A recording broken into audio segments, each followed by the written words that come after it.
Hello friends, welcome to savage point. நான் உங்கள் ஏ square. So காலையில் எந்திரிச்சு ஃபோனை பார்த்தோன்னே டோட்டலாக தலை வெடிச்சே போச்சு. ஏன்னா சோஷியல் மீடியாவே வந்து பார்த்தீங்கன்னா பத்திட்டு எரிஞ்சுக்கிட்டு இருக்கு. உங்கள் எல்லாருக்குமே தெரியும், இப்போ கரெக்டாக இந்த டைமுக்கு அமெரிக்காவில் வந்து பார்த்தீங்கன்னா சாண்டியாகோ காமிகான் நடந்துகிட்டு இருக்கு. அதில் எல்லா ப்ரொடக்ஷன் ஹவுஸும் வந்து பார்த்தீங்கன்னா அவங்களோட பேனல்ஸை வந்து ஒதுக்கி அங்கே அவங்களோட அனௌன்ஸ்மெண்ட்ஸை கொடுத்துக்கிட்டு இருக்காங்க. ஸோ அதில் மார்வலும் வந்து பார்த்தீங்கன்னா அப்பியர் ஆயிருக்காங்க. நான் கம்மியான அப்டேட்ஸ் தான் வரும் அப்படின்னு நினச்சிருந்தேன். பட் இவ்வளோ பெரிய ஹைப்பான அப்டேட்லாம் வரும் நான் எதிர்பார்க்கவே இல்லை. ஃபைனலி RDJ மறுபடியும் மார்வலுக்கு திரும்பி வந்துட்டாரு. அதுவும் சாதாரணமா வரலங்க. இந்த தடவை வந்து பாத்தீங்கன்னா வில்லனா அவதாரம் எடுத்து வந்திருக்காரு. டாக்டர் டூமா நம்ம RDJ வர போறாரு. உண்மையிலேயே யாருமே எதிர்பார்க்கல. இதுக்கான எந்த விதமான ஒரு ஹிண்ட் கூட வந்து பாத்தீங்கன்னா யாருக்குமே இல்ல. லிட்டரலி அந்த ஒரு பேனலே செதறிடுச்சுன்னே சொல்லலாம். ஓவராலா RDJ வந்ததை பத்தியும் ஃபியூச்சர் மார்வல் எப்படி இருக்க போறது, தென் இது மட்டும் இல்லாம 2 ப்ராஜெக்ட்ஸ் வேற அனௌன்ஸ் பண்ணிருக்காங்க. அதை பத்தியும் நம்ம நிறைய பார்க்கலாம். ஸோ அதனால இந்த வீடியோவை ஸ்கிப் பண்ணாம ஃபுல்லா பாருங்க. சரி, வாங்க நம்ம வீடியோக்குள்ள போகலாம்.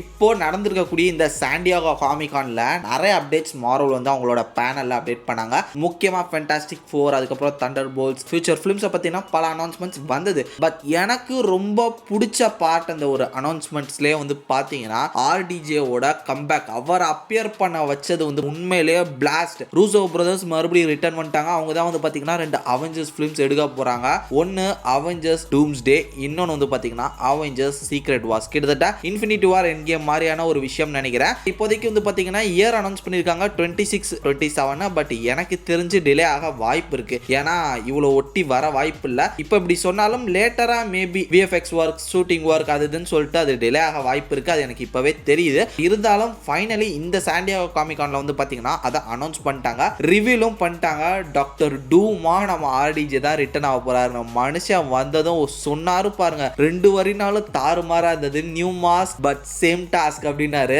லிட்டரலி மறுபடியும் மார்வல் வந்துருச்சு, இனி எவனாலையும் ஒன்றும் பண்ண முடியாது அப்படின்னு நான் சொல்லிட்டு போயிட்டே இருப்பேன். கொஞ்சம் யோசிச்சு பாருங்க, அவெஞ்சர்ஸ் சீக்ரெட் வார்ஸ்ல ஹீரோவும் நான் தான், வில்லனும் நான் தான். இப்போ வேற டெட்பூல்ல வந்து பாத்தீங்கன்னா ஏகப்பட்ட வேரியன்ஸை காமிச்சிருக்காங்க. இதே வேரியன்ஸை கூட வந்து பாத்தீங்கன்னா யூஸ் பண்ணவும் வாய்ப்பு இருக்கு ஃபியூச்சர் ஃபிலிம்ஸ்ல. இது மாதிரி ஒரு மிகப்பெரிய விஷயம் வந்து இப்போ மார்வல்ல நடக்க போகுது. அதுக்கான ஸ்டெப்ஸை வந்து பாத்தீங்கன்னா இனி மார்வல் ப்ராப்பரா எடுத்து வைக்கணும். இப்போ வரக்கூடிய படங்கள் எந்த அளவுக்கு ஃபியூச்சர் படத்துக்கு வந்து ஒரு மிகப்பெரிய இம்பாக்டை கிரியேட் பண்ண போதுன்றதை பார்க்கறதுக்கு நான் ரொம்ப ஆர்வமாக இருக்கேன். ஏன்னா இப்போ ரீசெண்ட் டைம்ஸில் ஒரு 3 முக்கியமான ப்ராஜெக்ட் தான் அவங்க அனௌன்ஸ் பண்ணியிருக்காங்க. ஒன்று captain America brave new world order, அதுக்கப்புறம் வந்து பார்த்தீங்கன்னா Thunder bolts. So Thunder bolts படம், தென் அதுக்கப்புறம் இன்னொரு பெரிய ப்ராஜெக்ட் அப்படின்னு சொல்லிட்டு எடுத்துக்கிட்டிங்கன்னா ஃபேண்டாஸ்டிக் 4. ஏன்னா இந்த ஃபேண்டாஸ்டிக் 4லேருந்து தான் வந்து பார்த்தீங்கன்னா அந்த இன்கர்ஷன் ஈவெண்ட்டே நடக்க போகுது. அதில் கேலக்டாஸ் வர போகிறாங்க. இது மாதிரினா பல விஷயங்கள், பல ரூமர்ஸ் அதை நோக்கி போய்கிட்டு இருக்கு. இப்படி இந்த ஒரு 3 ப்ராஜெக்ட்ஸ் முக்கியமாக இருக்குது. இதை தாண்டி இன்னும் ஒரு சில ப்ராஜெக்ட்ஸ் தேவைப்படுது. ஏன்னா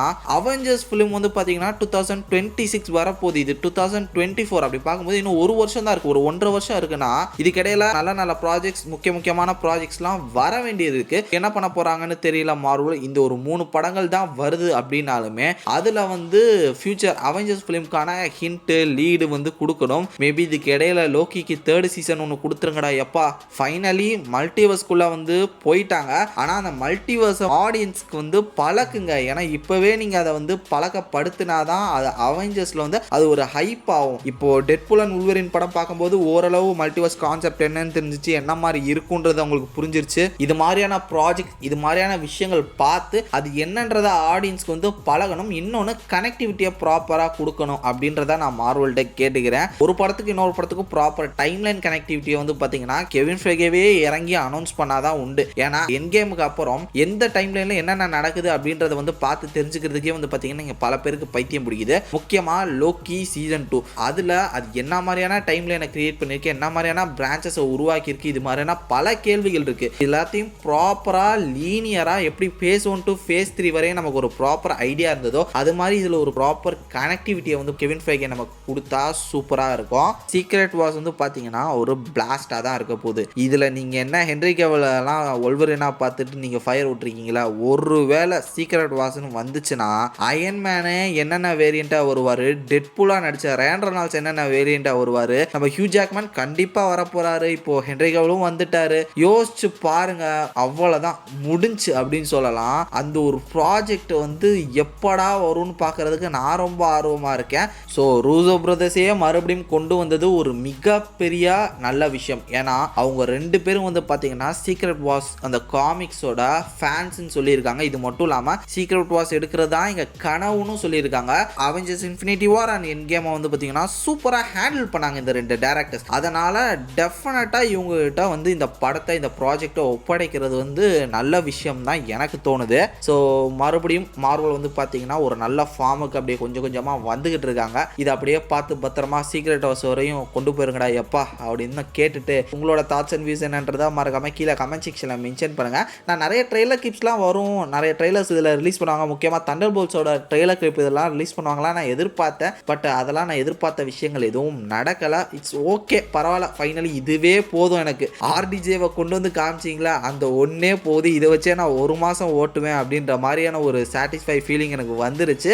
ஸோ இதே மாதிரி தொடர்ந்து நிறைய இன்ட்ரெஸ்டிங்கான வீடியோஸ் பார்க்குறதுக்கு மறக்காம நம்ம சாவேஜ் பாயிண்ட் சேனலை சப்ஸ்கிரைப் பண்ணி அந்த பெல் ஐக்கானை ப்ரெஸ் பண்ணிக்கங்க. அடுத்த ஒரு இன்ட்ரெஸ்டிங்கான வீடியோவில் நாளைக்கு உங்களுக்கு மீட் பண்ணுறது வரையும் tata bye bye, take care from A Square.